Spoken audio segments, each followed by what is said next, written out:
편지를 받아보신 적 있으신가요? 기억이 나시나요 혹시? 매달 우리들 편지들을 받죠? 딱 열어보면 돈을 내세요 뭐 이런 거, 그런 거 말고 여러분 혹시 편지를 받아본 기억이 있으신지. 저는 좀 그런 편지 말고는 제가 하와이에 있었을 때 저희 아내가 어머니 학교를 간 적이 있어요. 어머니들만 잘 모아놓고 어머니들에 대해서 이렇게 알려주는 그런 학교가 있었는데, 거기서 저희 아내가 편지를 저한테 썼더라고요. 물론 거기서 쓰라 그래서 썼겠죠. 그런데 그 안에 내용을 이제 딱 보니까 저랑 어떠한 일들이 있었고, 또한 어떠한 일들이 있어서 우리의 사랑이 더 깊어졌고, 그러면서 그 뒷부분에 이제 장정에 가서 보니까 이러이러한 일들이 있어서 우리의 사이가 어려웠다 뭐 그런 얘기도 이제 하고, 그러면서 마지막에 내가 잘할 테니 너도 잘해라. 굉장히 처음에는 즐겁게 들었다가 그러나 이제 그런 모든 것들을 이렇게 보면은 결국에 마지막에 딱 내용은 잘 그렇게 기억이 나지는 않지만 그 안에서 저에 대한 사랑이 확 느껴지는 것을 제가 생각할 수가 있었습니다. 오늘 우리가 읽은 이 본문 말씀은, 데살로니가 전서라는 본문 말씀은 바울과 실로아노 그리고 디모데가 데살로니가 교회에 보내는 사랑의 편지라고 할 수 있을 것 같습니다. 먼저 이 세 사람은 하나님께 감사하며 기도할 때에 데살로니가 교인들을 기억한다고 했어요. 이 대목에서 누군가가 기도를 할 때에 그 기도 가운데 제 이름이 들어가 있을까, 이런 생각을 하게 됩니다. 보통 고마운 사람 아니면 그렇게 잘 안 하겠죠. 또한 여러 가지 이유들로 인해서 우리 교회를 떠나신 분들이 우리 드림교회를 떠올리면서 이런 감사의 기도를 할 수 있을까, 이런 생각을 하게 됩니다. 과연 데살로니가 교회에 어떤 것이 이 복음 전하는 자들로 하여금 그들의 기도 제목이 떠오르고 감사하면서 하나님께, 하나님 데살로니가 교인들이 있어서 너무 감사했습니다, 이렇게 기도하게 할 수 있었을까, 그것을 한번 살펴보게 되었습니다. 먼저 2절과 3절에 보니까 이렇게 기록을 하고 있네요. 우리가 너희 모두로 말미암아 항상 하나님께 기도할 때에 너희를 기억함은 너희의 믿음의 역사와 사랑의 수고와 우리 주 예수 그리스도에 대한 소망의 인내를 우리 하나님 아버지 앞에서 끊임없이 기억함이니. 그렇습니다. 세 가지를 기억한다고 하네요.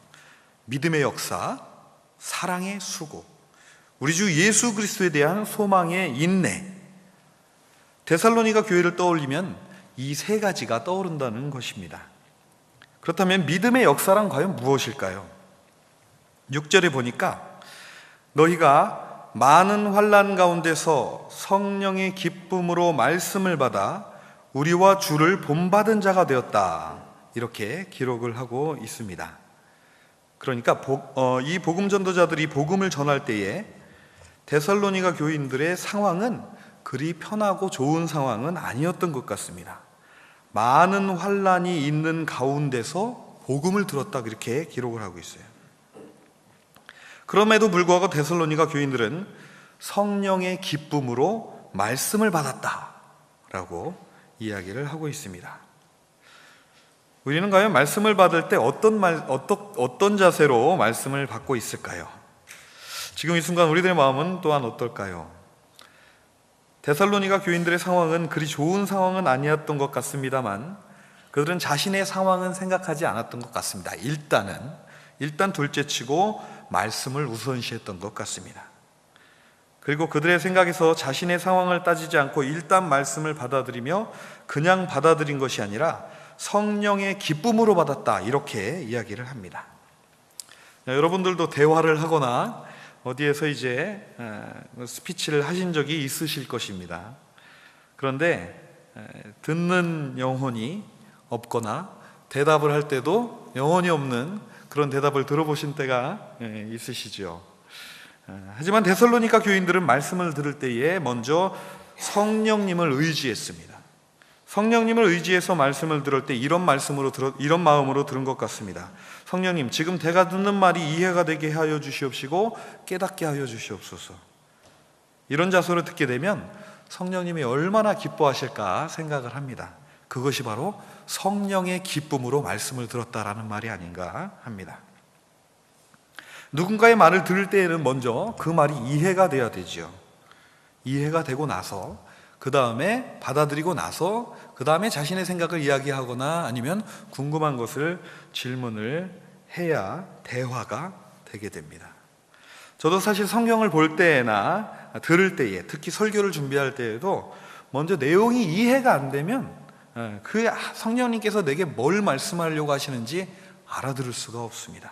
그래서 먼저 항상 이렇게 기도합니다. 주님, 제가 이것을 읽을 때에 깨달아지게 하여 주시옵시고 이게 무슨 말을 하시는 건지 제가 알게 하여 주시옵소서. 이렇게 먼저 기도를 하고 그 다음에 성경을 봅니다. 여러분들도 한번 그렇게 하시고 계시는 분들도 계시겠지만 이렇게 하시면 훨씬 더 많이 알게 됩니다. 이어서 데살로니가 교인들은 이렇게 성령의 기쁨으로 말씀을 받은 것에서 그치지 않고 말씀 전하는 전도자들의 삶을 본받고 더 나아가 주 예수님을 본받은 자가 되었다라고 기록을 하고 있습니다. 두 번째로 사랑의 수고를 기억한다라고 말하고 있는데요. 바울이 아시아 지역, 즉 예루살렘 유대의 위쪽, 요 위쪽 아시아 지역에서 복음을 아주 성공적으로 굉장히 잘 전했습니다. 그리고 좀 더 깊숙이 내륙으로 들어가려고 했는데, 그리고 에베소 지역을 지나 내륙으로 들어가려고 했는데 성령님이 그것을 막으셨습니다. 그러면서 이쪽 유럽, 동유럽 쪽으로 가라고 말씀을 하시는 것 같았어요. 왜 그러실까? 이쪽에 복음이 잘 전해지고 있는데 왜 나보고 저기로 가라고 하실까? 여러 날을 기도하고 금식하는 가운데 꿈에 마게도냐 사람이 이리 와서 나를 도우라라는 음성을 듣고 확신을 얻고 마게도냐 지역으로 가게 됩니다.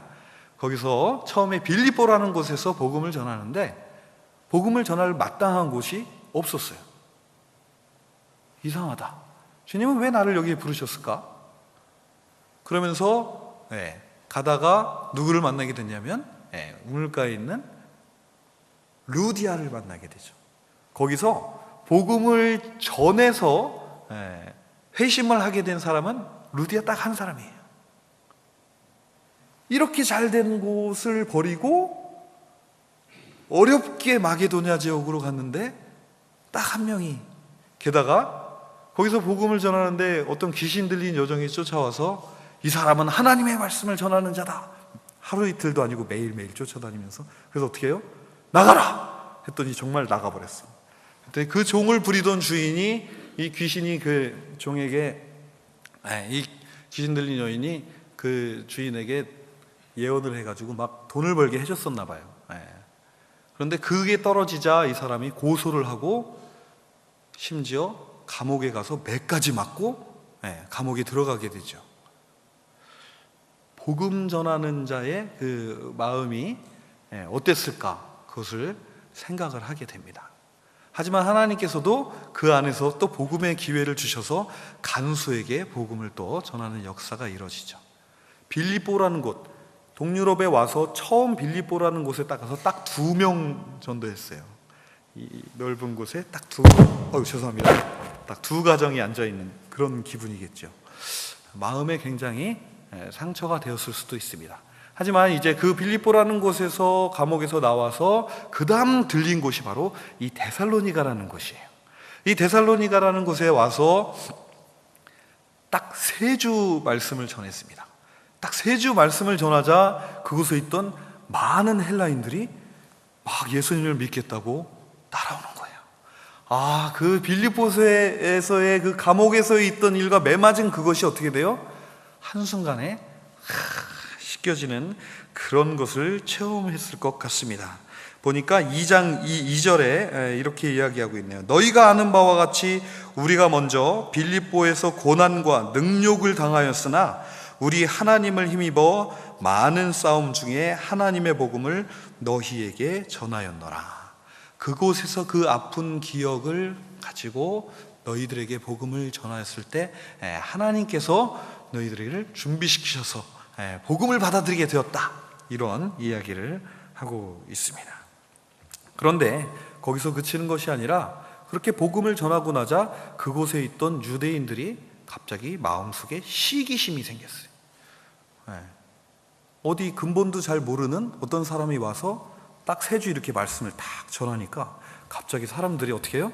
그 사람 좋다고 막 쫓아가는 거예요. 그동안 자기들도 수도 없이 여기서 말씀을 전했는데 자기 좋다는 사람은 하나도 없고 딱 3번 전했는데 그냥 좋다고 막 이렇게 가면 시기가 어떻게 생기겠죠. 이게 사람의 마음인 것 같습니다. 그래서 유대인들이 뭐 복음이고 뭐고 상관이 없었던 것 같아요. 저자를 죽이자. 그렇게 해서 어떻게 하냐면 불량배들을 동원을 해서 그 전도자들이 묵고 있는 야손의 집에 급습을 합니다. 그래서 그 사람들 어디 갔느냐 찾아요. 그런데 마침 그때 바울과 실라와 디모데는 거기서 없었어요. 얼마나 다행이에요. 할렐루야. 근데 자기가 찾던 목표물이 없자 어떻게 해요? 꽁 대신 닭을, 그 야손이라는 사람을 잡아다가 고소를 하고 감옥에 감금을 합니다. 이런 일들이 있자 그것을 이제 본 데살로니가 교인들은 사태의 심각성을 탁 깨달았죠. 바로 깨닫고 어떻게 합니까? 이 세 사람을 다른 곳으로 밤에 피신을 시키죠. 그래서 그 다음에 베레아라는 곳으로 그 밑에 동네로 갑니다. 거기서도 복음을 딱 전하니까 이 베레아 사람들은 얼마나 더 좋냐면은 유대인들도 구약 성경을 찾아가면서 그 예수님이 과연 정말 메시아인가 그것을 찾아보면서 그 예수님을 받아들이기 시작하는 거예요. 얼마나 더 좋습니까? 자기가 거기서 원하지 않게 베레아로 오게 되었지만 그곳의 말씀을 전할 때에 그곳에 있던 유대인들도 헬라인들도 다 말씀을 받아들이기 시작하는 거예요. 얼마나 기뻤겠어요. 그런데 그때 누가 또 찾아왔어요? 데살로니가에 있던 유대인들이 거기까지 쫓아왔어요. 아이고, 그걸 누가 또 딱 알았습니까? 함께 갔던 데살로니가 교인들이 그걸 알았어요. 촉이 굉장히 좋습니다. 이게 레이더를 세우고 다니나 봐요. 그래서 그것을 알고 그를 바닷가까지 쫙 피신을 또 시키죠. 그래서 바닷가까지 딱 피신을 시키고 이제 바울만 피신을 시켰던 것 같아요. 바울이 주로 말씀을 전했으니까. 그리고 디모데와 실라는 베레아에 그대로 남겨두고 거기서 나머지 복음을 전하게 합니다. 그런데 바울이 이제 혼자 이렇게 딱 떨어져 보니까 어때요? 셋이서 함께 다니다가 혼자 딱 있으니까 외롭잖아요. 그래서 혼자서는 할 수 없을 것 같습니다. 형제들이요, 가서 우리 실라와 디모데를 다시 저에게 보내주시기 바랍니다. 이 명령을 듣고 어떻게 해요? 데살로니가 형제들이 두말 않고 또 올라갑니다. 그래서 누구예요? 이 소식을 또 실라와 디모데에게 전하기 위해서 올라갑니다. 이런 일들이 있었어요. 이런 일들이. 가만히 생각을 해보니까 이 데살로니가 교인 바울과 실라와 디모데 이 세 사람 대신 감옥에까지 들어가서 보석금을까지 이렇게 내고선 나와야 됐던 그 야손이라는 사람, 그리고 자신의 할 일과 생계가 있잖아요, 다들. 그런데 이 전도자들을 위해서 베레아까지 그들을 인도해주고 또 거기서 사건이 터지자 어디까지? 바닷가까지 바울과 이 전도자들을 인도해준 이 사람들, 바울의 입장에서 어떤 기분이 들었을까요? 이 사람들도 분명히 자기 생활이 있을 텐데, 자기 삶이 있을 텐데 이렇게까지 나를 도와주나? 이것을 바울은 사랑의 수고라고 정리를 하고 있죠. 그리고 이제 세 번째로 예수 그리스도에 대한 소망의 인내를 기억한다고 했습니다. 이제 바울이 밑에서 바닷가까지 피신을 하고 그 밑에 있는 아테네에서 이제 복음을 전할까 이렇게 기회를 찾고 있는데, 그리고 또 그 안에서 이제 소문이, 또 여러 가지 소문이, 고린도에서 또 이제 나중에 복음을 전하게 되는데 소문이 막 들리기 시작을 합니다. 그 데살로니가에 있던 그 교인들은 참 신앙생활이 좋다. 그것을 이제 어떻게 기록을 하고 있냐면 9절 10절에 보니까 이렇게 기록이 되어 있습니다. 우리 먼저 8절에 보니까 주의 말씀이 너희에게로부터 마게도냐와 아가야에만 들릴 뿐 아니라 하나님을 향하는 너의 믿음의 소문이 각처에 퍼졌으므로 우리는 아무 말도 할 것이 없노라. 그러면서 그 소문의 내용을 9절 10절에 이렇게 기록을 하고 있습니다. 그들이 우리에 대하여 말하기를, 그 소문을 전하는 사람들이 말을 했다는 겁니다. 우리가 어떻게 너희 가운데 들어갔는지와 너희가 어떻게 우상을 버리고 하나님께 돌아와서 살아계시고 참되신 하나님을 섬기는지와 또 죽은 자들 가운데서 다시 살리신 그의 아들이 하늘로부터 강림하실 것을 너희가 어떻게 기다리는지를 말하니 이는 장래의 노하심에서 우리를 건지시는 예수니라. 그렇습니다. 예수 그리스도에 대한 마지막 이 소망의 인내에 대한 것은 데살로니가 교인들로부터 직접 보고 들은 것이 아니라 소문에 대해서 알게 된 거예요. 그렇죠? 더욱 신기한 것은 1년 6개월이나 가르쳤던 고린도 교회는 그렇게 문제가 많아서 바울이 어떻게 해요?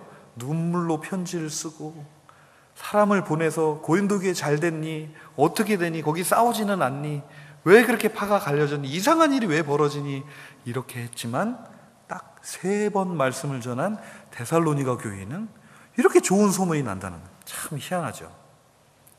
희한한 일이 아닐 수 없습니다. 자, 오늘 말씀을 살펴본 결과 데살로니가 교인들은 스스로 본이 되려고 한 것 같지는 않습니다. 다만 그들의 마음에서 우러나왔던 믿음의 역사, 사랑의 수고, 그리고 우리 주 예수 그리스도에 대한 소망의 인내를 가지고 오직 주님만 바라보면서 많은 환난 가운데서도 믿음을 잃지 않고 묵묵히 나아갈 때에 저절로 모든 믿는 자들의 본이 되고 소문이 나는 교회가 되었던 것입니다. 우리 드림교회도 이러한 교회가 되기를 간절히 소원합니다. 기도하시겠습니다.